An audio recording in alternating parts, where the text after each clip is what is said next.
Salute, salute, salute, salute, and welcome to the Real Big Fruit Podcast. I'm your host, Big Fruit, the Michael Jordan of Record, also known as the voice of the streets, but better known as the glue, because I like to keep things together and keep them in their proper perspective. How y'all doing out there on this Saturday afternoon? Y'all already know where that was going down. Today, I will be conducting my interview of none other than Bogard, the Brooklyn, East New York legend. Yes, Bogard is in the building.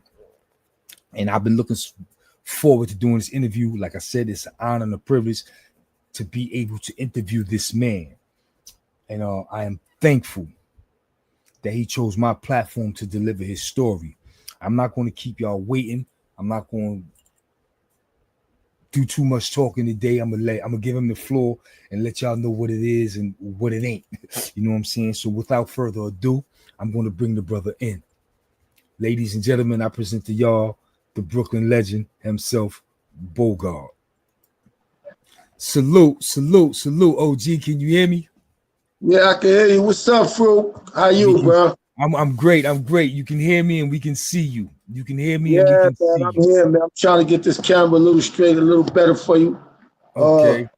Hold on 1 second, brother. 1 second. I think that's a little better for you. Right there. There you go. That's right better. There, right? That's better. Yeah, that's better. How you doing? How you doing? Time, champ. One day at a time, man. First and foremost, let me welcome you to the platform, and let me say it is an honor and a privilege to have you here. Now, I'm honored, always honored, Fruit, to be able to vibe with y'all brothers, man. I see y'all trying to do some positive stuff out there. Y'all staying relevant in your own lanes and are just trying to just grow, man. And that's what it's about, pretty much, bro. And the reason why we have you here is because you're talking about our growth and development. Well, our growth and development came from following in the footsteps of people such as yourself that played a significant positive role in our lives at a time where we were deaf, dumb, and blind, and we really needed that. And you were one of the people that, I don't know, you just stepped up and you did it when you didn't have to do it. And a lot of us are very, very thankful of that. That's why I chose to have you here, because a lot of people wanted to thank you. A lot of people wanted to hear your story, because although we were around you, we didn't really know your story. You understand what I'm saying? We really didn't know your story. We knew bits and pieces of your story, like me. I knew bits and pieces of your story from other people. You know what I'm saying? Like my friend Emel. I knew of your story in prison from Emel. Then when I dig a little deeper, I know of your story from what you want to say, your adolescent years, because you grew up with Bush, and Bush is from down my way. So I know your story from other people. I've never heard your story from yourself. And the people was like, yo, you know, we want him on the platform because we want to thank him and all that, but we would like to hear his story. So I want to give you the floor and start off by asking you, could you tell us your story growing up as a juvenile and an adolescent in the streets of Brooklyn, that which led to your incarceration? That's what we want to hear. We want to hear your story, because we knew Bogard the man. Now I got you. Let me give you a quick debriefing. Like, I was born and raised in East New York. I grew up around the 75th precinct. That's where I was raised at. From my mom and dad, I lived in a private house. I never lived in the housing projects. I hung out in Cypress. I hung out in pink houses. At that time, you know, my mom and my pops was together. I used to live on Skank Avenue between Livonia and Dumont. Then with my family, who we owned the house together, my cousins, they moved to Marcy Projects, and my mom's moved to Ashford between Dumont and Blake. I have my grandmother on Elton Street, Linwood Street, you know, just in that area of the 75th. And then my mom's and my dad kind of separated when we were younger, and, you know, a little broken home situation.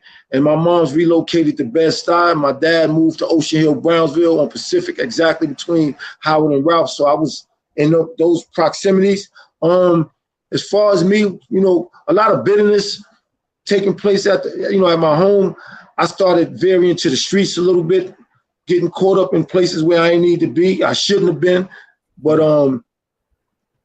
I just fell into the gaps of the streets in East New York. And from East New York, my grandparents moved, I think it was in early 78 to Staten Island. I started going out to Staten Island at an early age, 1978, 79, where I was actually introduced to the Nation of Gods and Earths. At that age, that's when my name became Bogard, Universal Bogard. I got to thank Pure Mathematics, Ramel, Shaheen, Kayshawn Allah, Bishalar. These guys from out of Now Born, New Brighton area at that time. Shout out to Staten Island. Shout out to Staten Island. Yeah, definitely. And then I started hanging in the Park Hill area. Back then, you know, Park Hill was a little tough area, and Staten Island resembled Brooklyn a little bit. You know, I just got caught up in the street early. At that time, I caught a case in the early 90s, in the early 70s, in the late 70s, 78, 79. I caught my first case and wound up doing a little bit of time in Goshen Annex. I was on Rikers Island, what they called JODC. You know, that was the adolescent part of Rikers Island. I wound up going up to Goshen for about 18 months. I came back home. I just was in the streets, man. Okay. Now you say you got the name Born Original Guard. So you're teaching me something, because growing up, I always heard the name Bogard, right? And I heard the name Bogard from the term Bogard. For those that don't know, before there was Debo, there was Bogard. In the streets of New York, if you was a bully, you was Bogard and shit. You was bullying shit. Now today they call it Deboing. But I always thought your name Bogard came from. Let me interject. Bogard. Even before I became a part of the Nation of Gods and Earth Father Center, growing up in East New York, I had to fight. I had no brothers, sisters, my siblings, my cousins, and them. At an early age, me and some of my cousins took up martial arts. Ooh. We had a guy named Charlie Sparrow who used to have a martial arts school on Dumont Avenue between Bobby and Skank. Me and some of my cousins, we actually went to his martial arts schools. I actually grew up with his son, Sawai and Mark. When they closed his school down on Dumont between Bobby and Skank, he actually reopened it on Ashford and New Lots, moving forward. But the name Bogard came from not being a bully. I used to beat up the bullies. Okay. That's where the name came from, and it imprinted me. Like I'm talking about that name Bogard. Even before I even started going to Staten Island, I used to hang in Cypress. My partner, Abajad, Monty, my cousin Amar, my man Pep, may he rest in peace. My man Jimmy Harris, he actually didn't live in Cypress. He was from the Plaza. He was one of the first ones that I used to hang out with. He used to live in Linden Plaza back then. But the name Bogard came from beating up bullies. That's where that came from. I wasn't a bully. I wasn't taking advantage of people. I was more of a protector as I am today. And as I got to know y'all brothers, I wasn't into taking advantage. I was into like being a poor righteous teacher. You know what I'm saying? No question. But I always wondered that, like, yo, he's the reason they made the term Bogard. Yeah, it stuck with me. I guess it stuck with me because I had an attitude problem. I just didn't give a fuck about the sucker shit. I didn't give a fuck about the police. That was just my. Now, talking about the attitude problem. Having the attitude problem, going to a place like Goshen, which was like school, because your attitude problem, you came back home and you went back to jail, right? Yes. So now you're in jail with the attitude problem. Describe to us what it was like having the attitude problem in jail and the problems it caused for you. Well, let me touch on that, because as I got older, I understood where that attitude came from. When you come from a broken home, when you come from like my family separated, my mom's and my dad, I was bitter. I had a lot of coldness in me, not understanding why things took place the way they took place. Being exposed to a lot of society's failures as for Black men, young men. You go through crises where you feel things should be a certain way and they're not a certain way. And you carry that bitterness, especially when you come from a home, a loving family, and things go, in a different direction. You're trying to figure out why it took place, the way it took place, and how it affect you. So when I wasn't getting the certain love and support from my dad the way I should have felt I should have gotten at that time, I was out in the streets trying to figure stuff out. You know, I had to help my moms with taking care of certain things because I didn't have that father figure no more in my life at the time with my dad. It just started going to the street. But answering your question, while in those prison settings, you know, you challenge. You got people in the same age group as you, they're gonna challenge you. And I was of an attitude, I'm not letting nothing happen to me. I'm doing first. And I had an attitude where if you came at me, I'm giving you all I had at that time because I had to stand my ground and take care of myself. And, you know, for the most part, I was on the winning side, not on the losing side. Okay. But times I got my ass whipped by the counselors and sometimes by your peers when you're going one-on-one, because that's the environment we came up. You got to take care of yourself. Right. Right. Now, did you go long period of time having to conduct yourself in that manner, or was it a time when a light switch went off? Well, what happened is when I came home from the juvenile state, I still was doing stuff in the streets. In 1982, I got locked up for a homicide. Okay. I was convicted and was given 25 years to life. And now that was another journey, because when I got on Rikers Island back then in 1982, it was the art of survival. Right. Period. You know, it was a lot of cats in there in my age group that, you know, they tried you. I got tried as soon as I came on the island. I had jury. Motherfucker tried to rob me. One thing led to another. I set an example. You understand what I'm saying? I recall vividly, you know, I had the Gazelle glasses back then. I had my gold chains.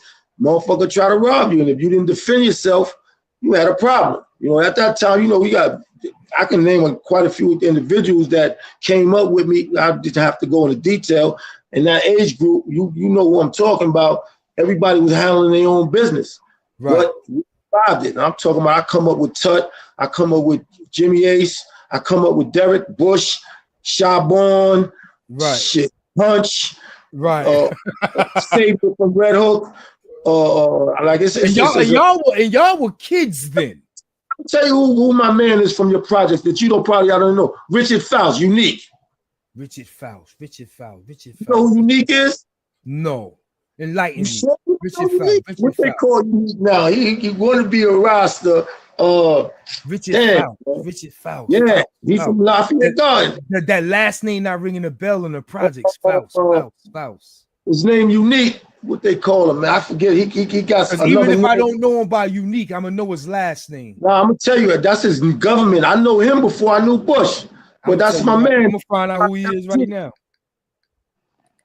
Oh man, they call him something else too, man. He got some old Rastafarian name. Unique, right? You said Unique, aka Richard Faust. My cousin, she the Channel News. She gonna tell me who that is. But yeah, when y'all, all of the names you mentioned, and y'all was on Rikers Island at the time, y'all were teenagers. How old were you guys? Teenagers. It was different. It wasn't no gangs. It was individually. You had to take care of yourself, man. I'm talking about age range. What age range were all you anywhere guys? Between 18 and 22. Okay. Anywhere between 17, 18, 19, 20, 21 years old. Yo, I got brothers from the Bronx, Spanish brothers that I've come up with in that system at that age that I was close with. My man Blackjack, Jimmy Lee, Blue Boy, all of us was on the island at that time. You understand what I'm saying? You know, and we had to hold our own, man. But y'all were the guys we came up when we got there. Yeah, y'all was the OGs. It wasn't no rivalry thing. It was just like everybody was for themselves. If you felt that, if a dude felt that he wanted to try you, he'd try you. And I'm talking about try. They want to rob you. They was taking dudes' shit. And if you ain't stand up and fight for your shit was getting taken. I'm talking about straight tooken.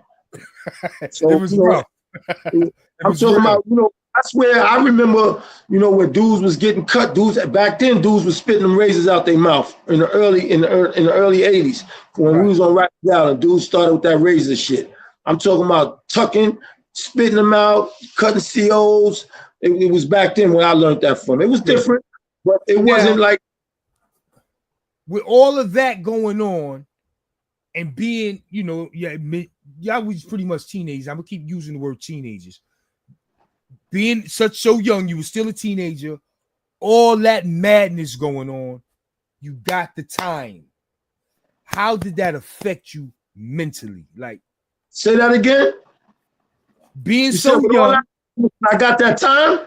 yeah, you had the time. Like, how did that affect you mentally? Well, like Because receiving that much time back then, that wasn't the norm. No, I get it. I get it. Let me say this to you, right? Preparation. Nobody's prepared to get 25 years of life, you know. And what I did realize, I'm speaking specifically about me at that time, that I was in the streets doing stuff, and I believed in karma. One way or another, certain things that come back and haunt you, and I believe some of the things that I was doing came back and haunted me. I wound up going to trial, and I wound up getting 25 years of life. During the time of that happening, the young lady I was dealing with was my childhood sweetheart. She lived on Linwood Street between Dumont and Blake. She was pregnant by me with our daughter. So when I found out that she was pregnant and I had that time, a lot of shit started clicking through my head. I'm like, damn, I gotta get out of this situation. I blew trial. I was transferred to Elmira. In that period that I was transferred, I wound up getting cut. I got a scar right here in my face. And when that situation happened, I was just like, you know what? Ain't no holds barred. I either gonna die in here or I gotta work to get out of here. Right. Moving forward, I got sentenced. They sent me up to Elmira. I remember one of my first incidents. I wasn't even out of orientation a week. I wound up stabbing the dude in his face, going to solitary confinement. Went there, they transferred me to Coxsackie out of the orientation. From Coxsackie, I came back to Elmira. That's when the journey began. And I mean by that journey is I had to realize I got to get my shit together. Me, Bush, my man Divine, they call him Iron Guard. He's still locked up. Iron Guard. Yeah, you know what I'm talking about. My man Sean from out of Brownsville, and there's a few other brothers. That's when we start gravitating to the law library. We had to start trying to learn and understand the law. I commend Bush and our age group. I don't know when he learned to understand the law and how to manifest it to all of us. Not even use the word manifest. Well, instruct us on, this is where we need to be. In our age group, he was the front runner. Him and Iron Guard, as far as getting in that law library and pulling a few of us in the same direction to start educating ourselves about that law. And we all started dealing with the law, getting into the books, and through Islam. A lot of brothers was actually going, to Muslim service at that time. We come from that environment where we needed something spiritual to help us, give us some guidance. So it kind of started there when I started changing my thought process. But at the same time, the art of survival was still well intact as far as how we got to deal with, that prison system. Right. And getting into the books started giving us stability as far as what direction we needed to go as far as getting the hell out of prison. And okay, now being with you now, I'm familiar with your time frame in prison. So you were in prison when a lot of the programs that are active today in society, in the streets, that originally came from the prison system. Shout out to Eddie Ellis. When those programs got originated, you were there. Let me give you something. I think I went to Green Haven, if I recall correctly, in 1986, 87. I went to Green Haven, and in the process of me getting into Green Haven is an older crowd of prisoners, right, in a different age group. And at the time, they had the college programs. They had a lot of educational programs that they was actually implementing. And a lot of them older brothers was grabbing the younger brothers, getting them, trying to put them in the right direction. But a lot of them programs that's out in the streets today came through a lot of them brothers that I know of that was in Green Haven Correctional Facility, all coming through the brother Eddie Ellis and his little think tank crew. They had a think tank crew,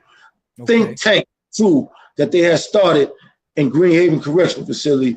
And I was fortunate enough to meet a brother named Abdul Majid, who was part of that militant Black Liberation Army, the BLA. Yeah, BLA movement that kind of took me under the wing and started showing me a lot of different stuff from a different perspective to help me change my rechange my thinking process on how to deal with life and, you know, its shortcomings. You know what I'm saying? Okay. Now you mentioned that's 86. That's the late 86, 87. I wound up in Eastern Correctional Facility, 1988, 89 in Auburn, you know, just moving around the state. The 90s come around. Now we start to flood. We start to I remember that in the early 90s. 89, I was in Auburn. I got transferred from Auburn to, I think, Sullivan in 1990. Okay. That's where I met Uptown, Ramsey. I don't know if you ever heard of Joe Selly. Joe Selly was my guy. Yeah, you know, people don't know who Joe Selly is. He was an Irish cat. Matter of fact, he was the one that ever escaped out of Attica.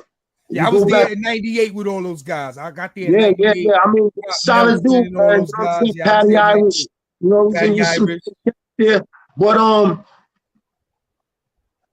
after 1990, I think I got, as a matter of fact, I knocked the CO out in Sullivan. And they just, I promise you, and they transferred me. I did maybe about 11 months in Southport. Okay. From Southport, they sent me to Attica. From Attica, that's when in 93, the beginning of 93, they sent me to Comstock. I think that's where I met you at. No, after you left Comstock, you came to Clinton. Clinton, that's right. And you was like, yo, you email boy. Okay, get your ass over here. That's how I met you.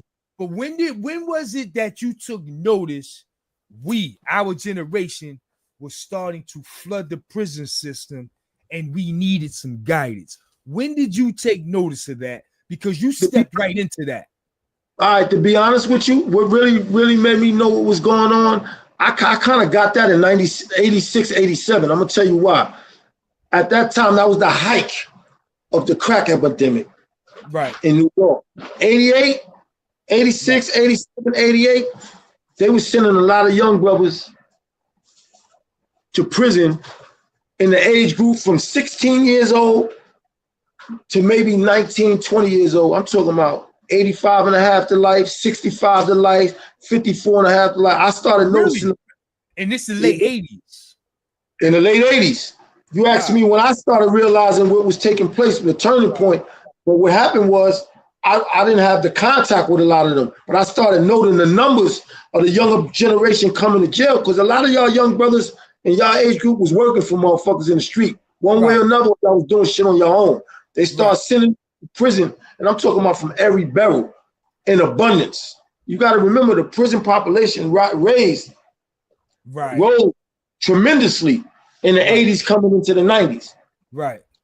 What got me involved with a lot of y'all is when I got the great medals in 93, 92 coming from Southport, 93, I got the great medals. Comstock.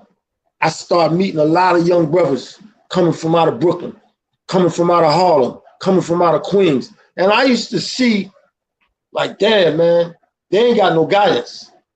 Y'all had them attitudes. You fuck with me, we bringing it.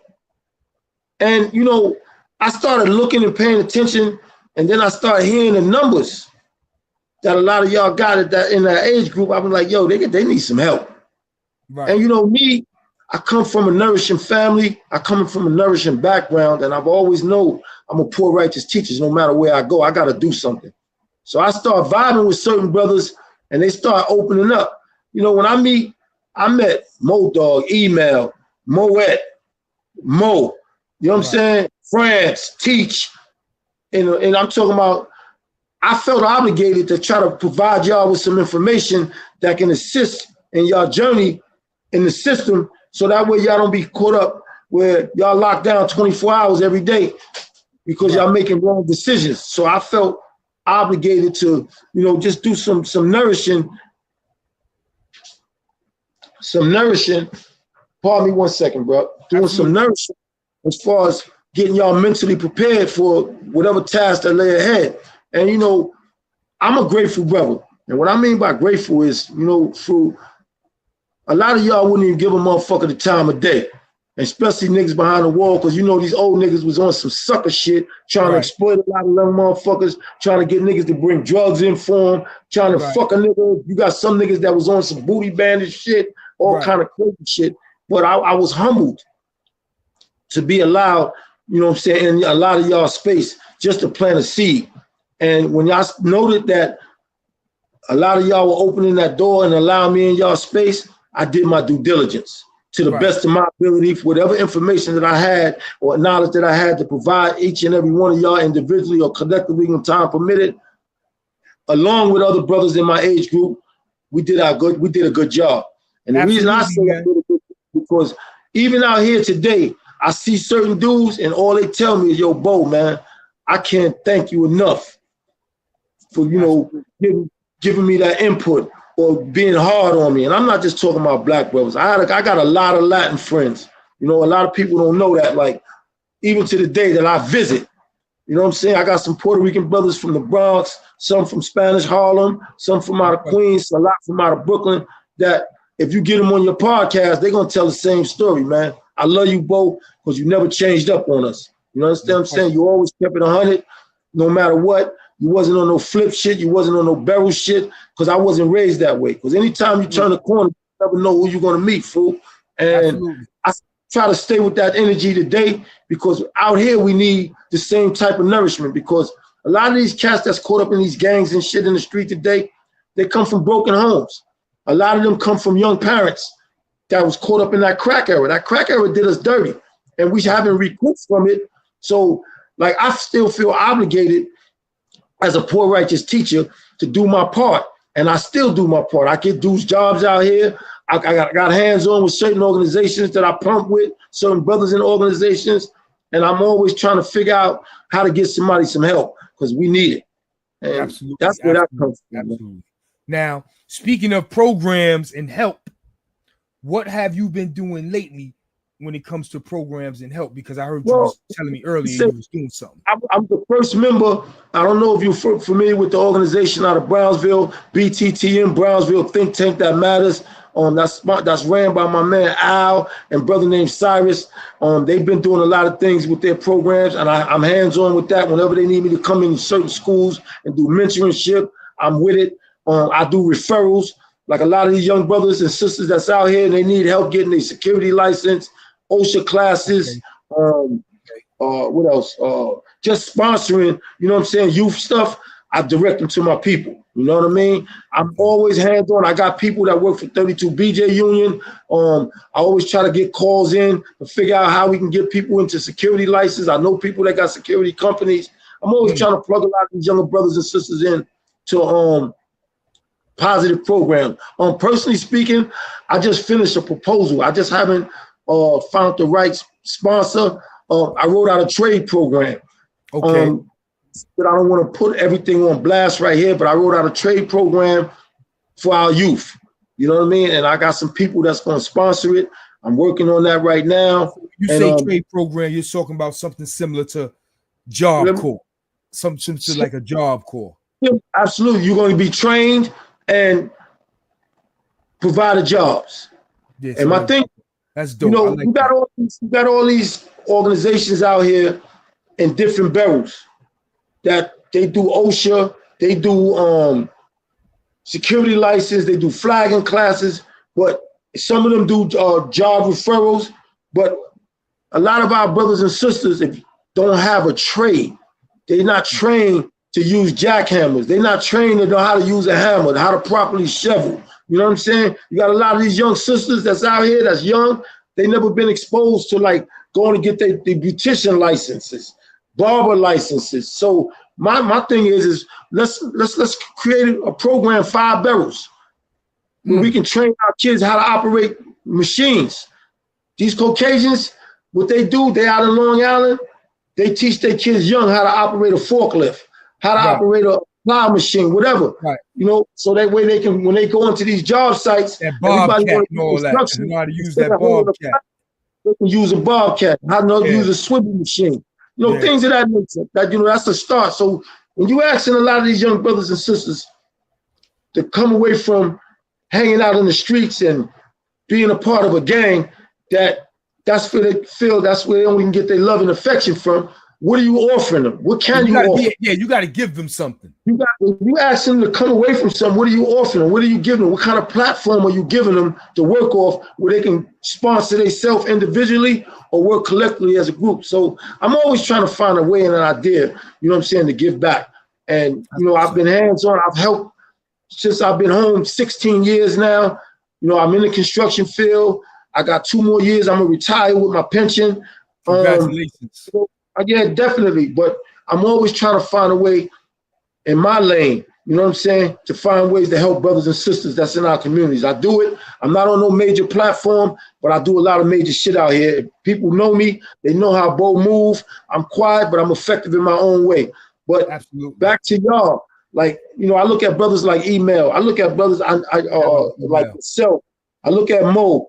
You know, I look at Moet. I look at, you know, so many other brothers in y'all age group that came on and successfully transitioned out here and doing some real righteous shit. So when a lot of these other brothers see y'all, they can't complain because there's opportunities out here, man. It's a lot of opportunities out here. But, you know, people got to learn how to stay in their lane and work on what they can work on until things get better.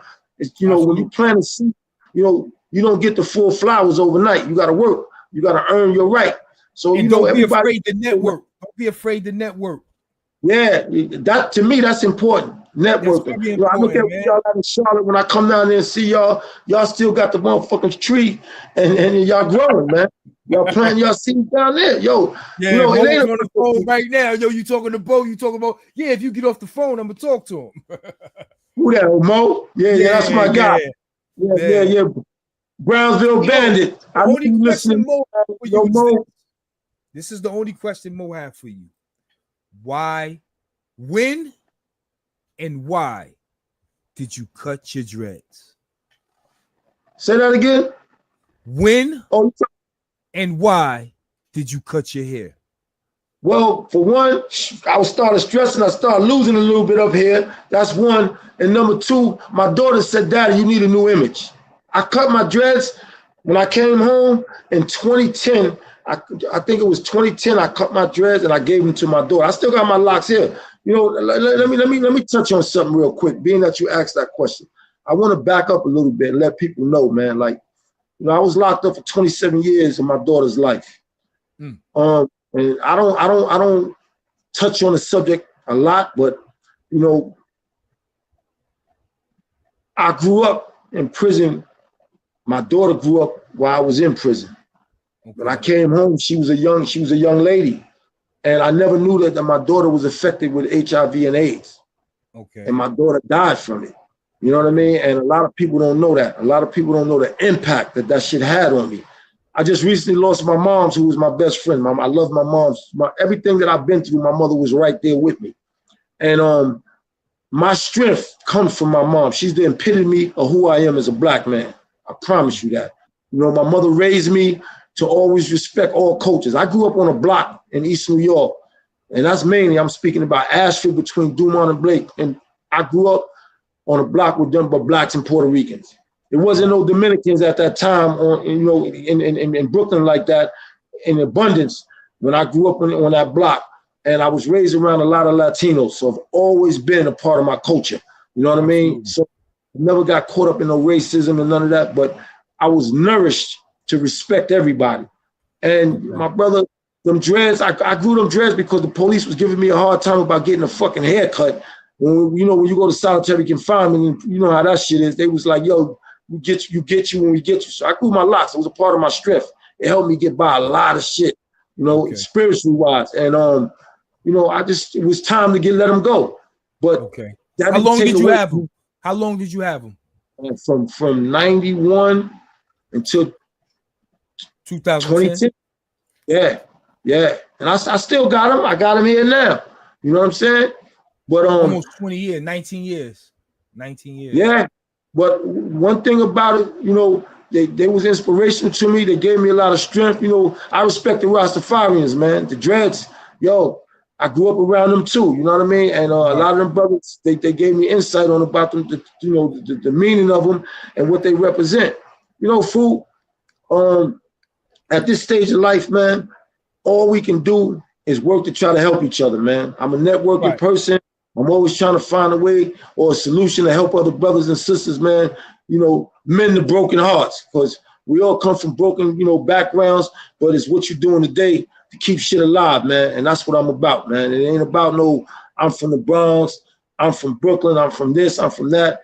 I've been around a lot of racial shit. I've seen a lot of racial shit, but it all comes from, who you with, how you expose to things, and your decision making. I listen to y'all talk about that brother, I think his name is Pistol Pete. I don't know him. Absolutely. He made statements about, what about putting his flag in the yard in Coxsackie and all that. I've been to Coxsackie. I know how Coxsackie is. I don't know the reason why he brought that subject up in regard to Brandon. I know Brandon, but one thing I will say, I think it was unnecessary because at this stage of his life, and I think he should understand that when you open up a can like that, a lot of people are gonna come out and wonder why and what's the reason for you making a statement like that.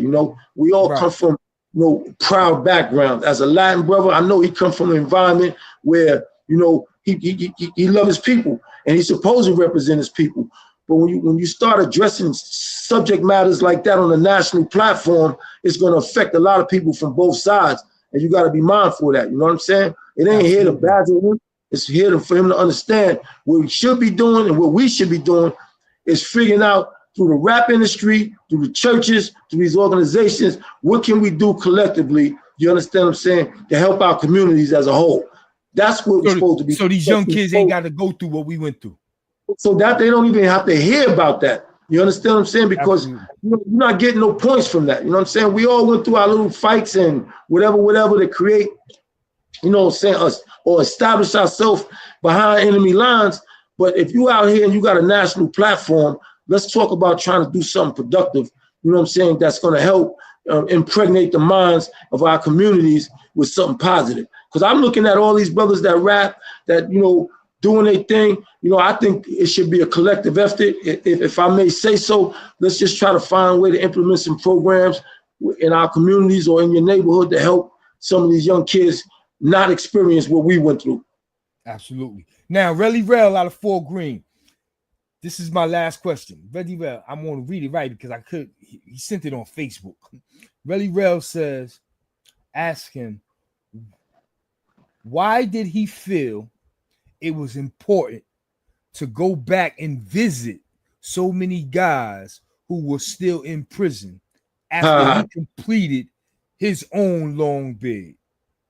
And then he said, ask him, does he acknowledge any damage? Yeah, this was the part 2. I really liked it. He said, ask him, does he acknowledge any damage, personal, mental, or psychological, that he's acquired during his time of incarceration? And how do you manage it? Okay. Wow. Tell Rel I said salutes first. Rel, I've been listening. Salutes to you, man. Love is love. You know the vibe. Psychologically, still going through it. You know what I mean? When you're not mindful of how certain things impact your life at a young age, you try to figure out where it all comes from. We come from, at least I understand now better, from toxicity. We come from toxic environments. We come from toxic background. A lot of shit we was exposed to through TV. I think Bush mentioned it, watching the Long Ranger and all that type of shit. Miami Vice. All that. That affect us one way or another. We feel we can do what they do. You understand what I'm saying? That Bonnie and Clyde and all that type of shit. We can go out and do certain shit.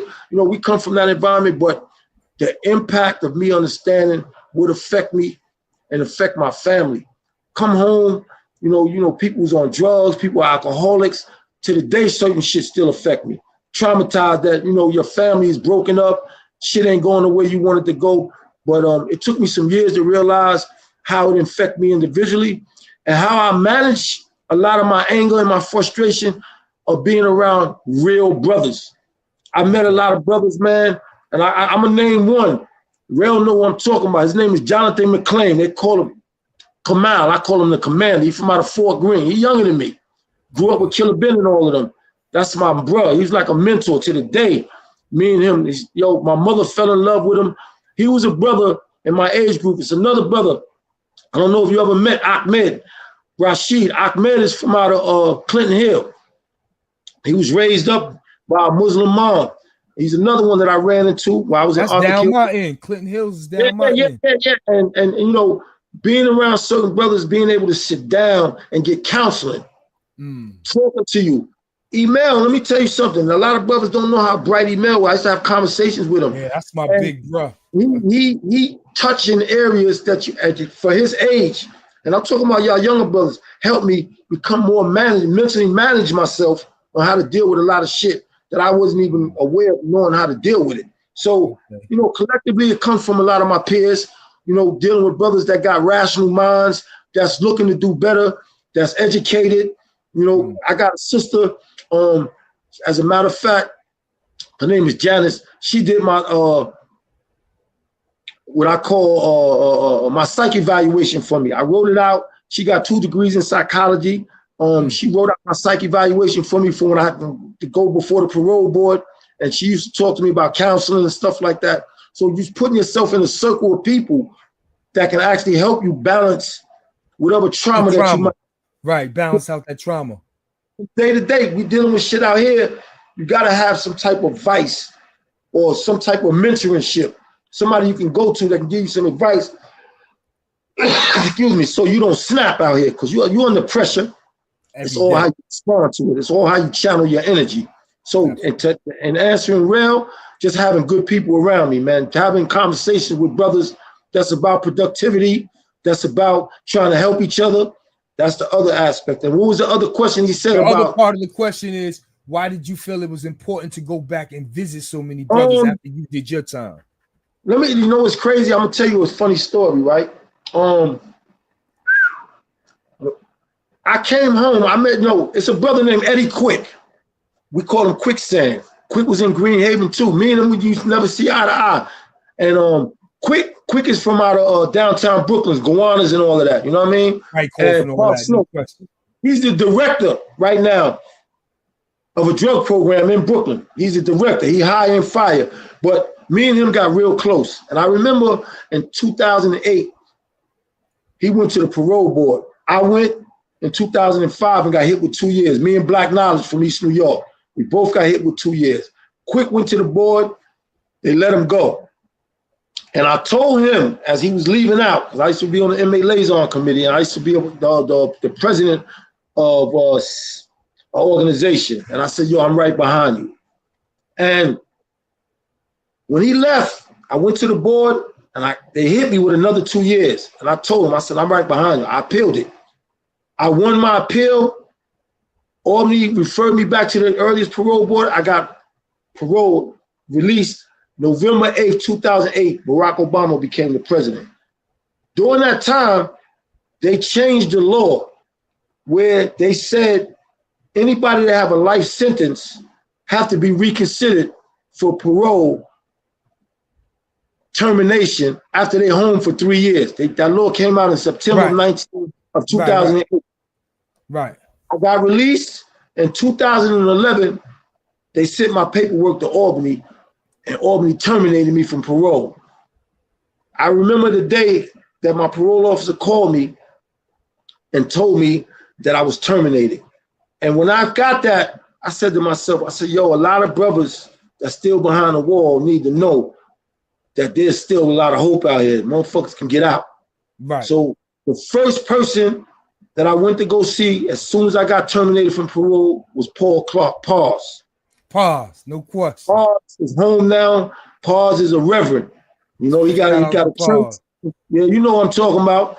And not to cut you off. Hold your train of thought. It's funny you mentioned Pause, and I'm on my podcast. The storytelling that I do on this platform, it started in Greenhaven Yard with me telling stories to Paz. Because I'm younger than Paz. So Paz used to snatch me up and be like, yo, tell me some stories.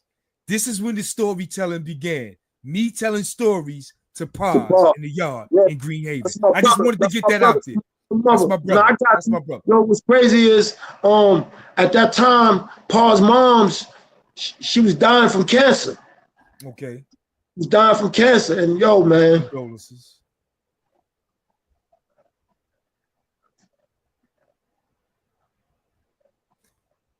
All I know, fool, just hear me. Back then, all we had is us. Right. You know, you got a lot of motherfuckers that came home from prison. They never looked back to give a motherfucker a hand. Right. It's a fact. I watched it. I watched a lot of dudes leave the penitentiary, never come back and check on a motherfucker. Never send a motherfucker a package. But as soon as they get locked up again, they're looking for something. But nonetheless, man, I made an oath to myself. I'm going to check my peoples out. Whoever I can, bring some support to, morally, however, I got to do it. Right. So when I got off parole, I started making my rounds. I remember I went to go see Dash up in Clinton, Puerto Rican Dash from out of Albany Process. I just went to his burial for his birthday. That's my bro. Dash said, damn, Bo. He said, nobody never came up here to see me, man. He said, yo, you the first one that ever came to see me in fucking jail. You know what I'm saying? Right. I got Shaquell blowing my phone up right now. Oh, word. Yeah. You know Shaquell. Yeah, Shaquell just had a birthday, and let me say to you, because tomorrow is your day, happy birthday, brother. Hold on 1 second.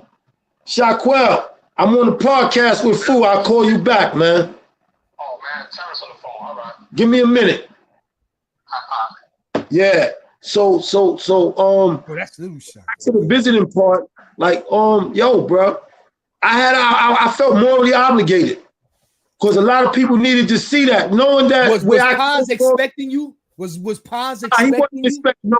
No, he How wasn't. Did that go down? Yo, he started crying. He started crying when I came because he didn't know who it was. You understand what I'm saying? He was like, yo, he's like, when he came in the visiting room, he see me. He just looked at me and started crying. That's my bro, man. You know, when you opening up motherfucking tuna fish cans with motherfuckers, we trying to figure out what we gonna eat and shit like that. You know what I'm saying? That's where we was at with it. And Paz was the first one in our age group with 54 and a half years to life. And ain't no way in the fuck that I was gonna leave my bro back. I used to always tell him, I said, yo, I get out, don't worry about it. I'm gonna do what I can. Let me tell you something, man. And Paz will tell his own story about Bo. Between us, it was a CO. I never forget this shit that I found out that he said he witnessed something happen with Paz because Paz had two bodies. Right. And when I got the Arthur kill, it was brought to my attention that this CO said he witnessed somebody else do something in regard to Paz situation. And I took the liberty to address homie about it to get an affidavit. Right. Paz told me, he said, yo, man, you gonna jeopardize your freedom. I said, yo, man, it's worth it. It's worth it. And I got the affidavit. Right. Not but twice. Right. That's the type of shit I do, fool. We all we got. And sometimes I might not have all the answers or I might make mistakes. But at the end of the day, bro, if I do something to offend you or something that I know ain't right, I'm coming back and I'm going to, correct that the best way I know how. I know how to make amends. That's what men do. That's what men do. Yeah, and a lot of us don't take the responsibility of accountability. We got to account for each other, man. I don't want to sit around and talk about food to nobody. If a motherfucker got something to say about food, yo, let's call food and get it right. I don't want to talk about email if I can't talk to email. You know what I mean? I'm not that type of person that's going to sit there and let you have a conversation about somebody. But you've always been like that. You've always been like that. Because that sidebar shit, that fake sidebar, nigga, address them. You don't like them, tell them. Don't tell me. Fuck, I'm going to tell you what you telling me for. Because I'm going to tell you right used now. To say the same shit in the yard when dudes start that gossiping shit. You used to say the same shit. Yeah, don't tell him. He right there. Yo, excuse me for a minute, fool. He want to say something to you. You know why? Because niggas full of shit. If you can't have that conversation with that man, I don't want to hear that shit. Let's talk about getting the fuck out of here. Let's try to figure that shit. Yeah, that's Bogard right there, boy. Now, fool, I don't got $1 million, but you know what I got? I got a pure soul, man. If I can help my brothers, that's what I'm about. If I can help my sisters, that's what I'm about. And I'm working on some things. I'm gonna holler at a couple of different people, just trying to make shit happen with some of these people in our communities. I'm talking about these brothers and sisters that's been a part of these gangs, looking for a way out. Just gotta give them the right motherfucking hand to grab, man, and get them some life, man. No question, man. No question, man. I appreciate it, man, having you here. Really, really, really do. And on anything you want to say to the people, man. Anything left you want to say to the people. Well, first, let me say this, right? it was an honor and a privilege because we never knew the story. We got it from your mouth. You know what I'm saying? We got it from you. And I'm quite sure it's so much more that you're going to give us when you decide to give it to us, however you give it to us. You know what I'm real saying? simple. We all come from these backgrounds. It ain't nothing crazy. We come up in our hood. We represent our hood where we come from to the best way we can. Whether you come from, I lived in Bed-Stuy. I lived on Green Avenue between Reed and Patchen. It wasn't Malcolm X. It was Reed and Patchen Avenue. Now it's Malcolm X. I promise you, I lived on that block. When I came home, my first apartment that I got 6 months after I was home was on Reed Avenue, Malcolm X, between Quincy and Lexington. I know the area. You know what I'm saying? I got people over there. I was in the Star hard. I got a lot of people from the Star. My family's from Marcy and Jefferson from back in the days. My cousins lived in Jay-Z building and Marcy projects. You know what I'm saying? So I know anywhere we can start, from Sumner projects to Tompkins. I fuck with motherfuckers. You understand? From Tompkins to Marcy to Fort Greene. Fort Greene's like a second home to me. I got a lot of people out there I fuck with. You know what I'm saying? I got partners out there. Yeah, speaking of Fort Greene, Robson is love. That's my boy. Robson is love. I should take that motherfucker out of his wheelchair, put him across the yard, and tell him to get up and come to me. But he used to fuck with me. That's my little brother. I love him. Robson is love. So I got Rob, Hanif, Robson. Yeah, listen, man. Hanif. Brooklyn Mo. Who else? Brooklyn Mo. Somebody else. Who was on my phone? Nah, but it's listen, man. Applehead Sean from Nostrand Avenue. Applehead Sean. You know, like I don't have no ill will to nobody, bro. You know what I mean? As long as a motherfucker don't fuck with Bo, I'm with you, man. I'm a straight shooter. You know, if I got a problem with somebody, I'm gonna come to you. But I don't look for nothing wrong. Like I said, man, we all about each other. We got to do something and keep doing something to make situations better, man. Absolutely. You know, I love my people as a whole. You know what I'm saying? I'm unapologetic black. You know what I'm saying? But I love blackness. And we all we got, man. And I still make my rounds. You know, it's crazy because I went to see my boy Jimmy Lee, James Aponte from the Bronx. That's been my childhood friend for years. Wow. I went to go see him for Christmas Day. Jimmy Lee. Wow. 47 years in. You know, I'm like, even with Blue Boy, like I've known Blue Boy since we were adolescents. I'm talking about adolescents. You know, Louis Frizzato is hard-headed. He's always been that way. You know, he's always in my prayers. You know, I wish him well, you know, and I'm going to make my way up to see him because I need to talk to him in person because he got to retrain his thinking process. It's sad that, you know, the people that were around him, for them to even allow him to work in a spot like that, you know what I mean? Knowing where he's coming from, he's not a person that's going to back down, but you got to put him in an environment where he can still work on him. You know what I'm saying? Because like the question Rail asked, a lot of us still dealing with psychological trauma, man. That shit is not easy. Absolutely. We still going through healing processes. You know what I mean? Absolutely. Some people different, some people deal with it different, but we challenge, motherfuckers ain't backing down. So we got to mental manage ourselves, but it got a lot to do with the people you surround yourself with. So it's important that we all know is who you surround yourself with can determine what direction you're going into. Because if you got motherfuckers around you that's going to be yes people all day, you might as well hang yourself, man. Kill yourself. Tie your shit to your neck. Yeah, and cheer you on with the bullshit. Yeah. There ain't nothing righteous about that. It ain't nothing healthy. Like, you know, in speaking about righteous, like I said, 5% Nation, I was exposed to that at an early age. And, you know, I'm going to speak thorough. I'm going to speak it real. Everybody was caught up in that crack era. Everybody was selling or using. Right. Everybody. And that's a fact. So now what do? How do you change the norm? You know what I'm saying? What's going to be done different now? Because drugs still impact us and we still trying to find a way out of that hole because drugs, whether the pills now, the fucking weed, everything is fucking with our people because it's directly in a, so you got to find ways to just do something different, man, to help each other out in these communities we come from. If that's what you're about, you know, who am I to dictate what a person's supposed to be doing?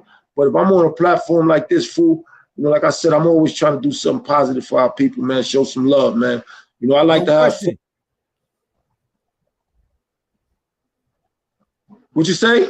I said, no question. You got to put out a positive like to have message. A good time. You know, like I said, I love my people. And one thing about me, like, if somebody called me and they ask for some advice so I can give some help, I'm all for it, man. You know, I'm all for it. When the next time you think you're gonna be in Charlotte? Yeah, and I had told Mo about a month ago about a situation, you know, and I'm putting it on the air, you know, going through some internal shit with some people, you know, that like somebody you're close with, you know, address it like it needs to be addressed, man. Don't prolong the inevitable. If it's real, it's real. If it's time to sabotage, man. You know, sense of playing with shit ain't real, man. Motherfucker ain't got the love for you that you got for them, man. Shut that shit the fuck down. Period. Yeah, I went through some shit like that, man, and I had to basically use that train of thought as well. Nah, it's what it is, man. You know, if you can't sit down and have a respectful conversation and, you know, keep it a buck with a motherfucker, you know, let's just keep it moving, man. That's it, man. It costs you nothing. Instead of just, you know, doing some sucker shit or trying to use these platforms like a lot of dudes do, they get on these fucking network stations or social media making subliminals and shit like that. Nigga, like nobody see it. Like nobody see it. Yeah. Nigga, nobody see it. You know, it's a lot of good brothers out here, you know, a lot of good brothers out here, and you got a lot of snake motherfuckers out here. But you know, for the betterment, you know, if you could do something that's righteous for the people, man, keep it going. If it's some sucker that's shit, that's what I'm about, man. I'm about moving forward. I got three grandsons, man, and I know they watching me. You know what I'm saying? I know they watching everything I do, so I'm trying to do the right thing. You know what I mean? Nah, you're not trying, fool. You know, your platform, let me say this to you about your little platform you got going on. You know, what's positive because you're talking about good shit. You know, shit that's, you know, that's comfortable. It ain't nothing crazy. It's just somewhere motherfuckers can talk. Yo, a lot of dudes came home that's doing a lot of good shit out here, man. And sometimes you got to get on a platform like this. You know how many people ask me, yo, bro, we can get on the podcast. What we going to talk about? I don't want to talk about no dumb shit. It's a bunch of shit on the wall I ain't had no business doing. Some stupid shit because I'm an adolescent and I ain't know no better. But if I know better, I'm going to do better. And I'm obligated, as long as I'm breathing, to try to help my brothers and sisters. That's my philosophy, and I'm going to die with that shit. That's what's I don't have no right to breathe if I'm not trying to help one of y'all, man. That's what I want my platform to represent. I try to put a positive message out there. Every now and then you got to, you know, cross the train tracks because this is YouTube. This is YouTube. Yeah. I love my family, even some of my family. You know, I might not agree with a lot of this shit, but if it's bullshit, I ain't got time for it. But I still love them. I just love them from afar. You know, what you going to do? You can't play with it. You know, I went a couple of years ago with my mom's, man. I lost that's my heartbeat. You know what I mean? And I remember when your mom's passed. You know, what she was going through taught me some shit real quick. So I had to make adjustments to deal with that shit. And I'm still adjusting. It's a healing process. I don't know when it's going to go away. Right. I'm just managing the shit. But I had to, you know, back up and reevaluate on how I'm interacting with certain people because I don't want to blow the fuck up and do some shit that I'm going to regret down the line. So I just made some back steps to make some forward steps. And I'm good with it. I just stay in my lane, man. And that's it's not hard to do. It's not hard to do. And in the process and in the process of doing all of that, man, I just try to stay positive, man. So what you doing tomorrow for your birthday? I'll just have some good time with some of my people. They got a rooftop joint up in Sunset Park. Some people asked me to come out, just show some love. I'm going to that concert tonight at the Prudential Center. Who's there? Who you going to see? They got Busta Rhymes, KRS-One, Rakim, Eric B. Oh, you're going to rock the bells. Rock the bells, yeah. Wow. Yeah. Oh, you're going to have a great time, man. You're going to rock the bells, man. Oh, have a great time, man. Yeah, I'm looking forward to seeing what your social media look like tomorrow. Huh? I'm looking forward to your social media tomorrow. Yeah. Nah, it's gonna be nice. I'm gonna enjoy myself. That's so your food. Nice. I'm trying to retire from this. That's why I didn't walk away from this construction thing because I got a couple of more years left. I can retire with my full pension. You know what I'm saying? I'm just trying to do the right thing, bro. Yeah, you know, man, get that full pension. You worked hard. Don't work. You worked hard for that, man. Go get that full pension and lay up. I stay consistent with it. But I got some stuff I'm working on. You know, and like I said, I'm always trying to find ways to help brothers. I don't find. I do. because I've known the people that I've assisted since I've been home. I'm still assisting. I just got a couple of people some jobs some other day. So I just try to stay firm with that. And I tell you what, when you retire, you're gonna go on a world tour retirement party. I got one for you here in Charlotte, brother. Nah, I'm coming. I ain't gonna go nowhere, but I'm coming down there soon, fool. You know, I got a retirement party for you at after 9, brother. I got my sisters down in Charlotte. I got my aunts and all of them. They all in Charlotte, but I'm trying to relocate down there myself. I just don't know exactly when. But I got anywhere between Charlotte, Raleigh, Wilmington, North Carolina. All that's my family there. That's where my mom's and them is from. You know? Just know you have a retirement party after 9. Yeah, I heard you, my brother. Yo, fool, let me say brother. this to you, man, directly to you, man. Listen, keep your chin up, man. You're doing a good job, man. I'm proud of you. And again, I reiterate this to you and to all them other brothers that I was able to plant a seed in, man. I appreciate y'all, man, for appreciating me. And that's just on some genuine shit, man, some brotherly love shit. I wasn't trying to do nothing special. I was just doing my job as a black man and a poor righteous teacher, bro.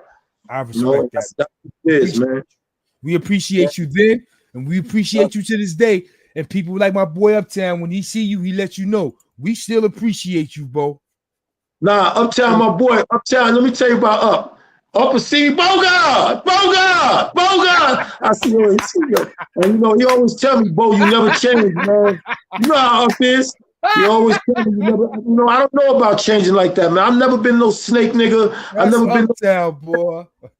I don't live like that. That's not a part of who I am, and I'm never going to represent that. And if you come around me with that shit, I'm just going to show you who the fuck I am. That's it, man. I ain't never. Shout out to my boy Uptown, aka Damian Green. That's my guy. Yeah, yo, it's boy. crazy. It's crazy. We're Up because I met his cousin before I even knew him.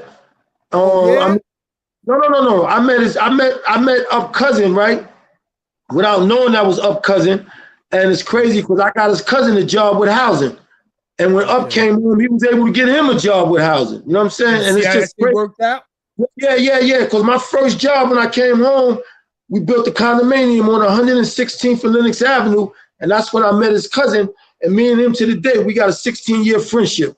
And I found out that Up was his cousin. And when Up came home, I was able to help him get a job with housing. He helped Up still doing that. Up still doing that to this day. Doing it to the day, you know what I mean? So you know, boy Up, man. I'm proud to say like I've been of great assistance to a lot of brothers, and I'm still trying to just do my part in the little ways, man. Listen, man, you are truly appreciated, man. If ain't nobody never told you, I'm speaking for the thousands of people that's on my damn phone. We appreciate you, Bo. We really do, man. And I appreciate you coming to my platform and giving me this opportunity to let the world hear you speak, man. I really do. Yo, as you say, you know, I'm what is it? No, I'm the big fruit. Michael Jordan, the record. Yeah. Yo, one love, fool. Salute, OG. Thank you for coming through. Yeah, tell Mo I said I'll see him soon. I got some pull-ups for him. Okay, I'm gonna see him in a little while. All right, one love. Peace, OG1. There y'all have it, man. The OG Bogard was in the building. We had a great time. I told y'all, man, when I bring Bro G through, I was going to let y'all have it, man.